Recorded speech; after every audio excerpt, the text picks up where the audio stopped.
Hello viewers, welcome to অঙ্কন blogs. যারা আমার ভিডিও দেখতে পছন্দ করেন তারা অবশ্যই পুরো ভিডিওটা না টেনে দেখবেন। তো আজকে চলে আসলাম গরুর লাল ভুনা রেসিপি নিয়ে। আজকে আমি এই লাল ভুনাটা নিজের হাতে তৈরি করেছি এবং এটা রিভিউ দেওয়ার জন্য চলে আসলাম।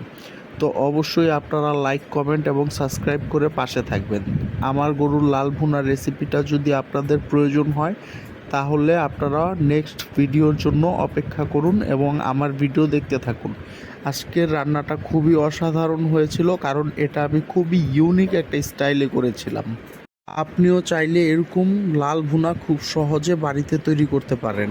নিজের হাতে রান্না করা খাবারের স্বাদ আপনি পৃথিবীর কোনো রেস্টুরেন্ট বা হোটেলে পাবেন না। এটা শুধু আপনি যখন রান্না করবেন তখনই আপনি পাবেন। দেখেন, আমার গরুর মাংসটা দেখতে খুবই লোভনীয় হয়েছে। যারা আমার ভিডিও পছন্দ করেন তারা অবশ্যই লাইক, সাবস্ক্রাইব এবং কমেন্ট করে আমার পাশে থাকবেন এবং আমাকে সাপোর্ট করবেন। হোটেল বা রেস্টুরেন্টে কিভাবে রান্না করে তা আমি জানি না, ওটা আমার খুবই আনকমফোর্ট লাগে। এর জন্য আমি সবসময় চেষ্টা করি বাড়িতে নিজেই রান্না করে খেতে।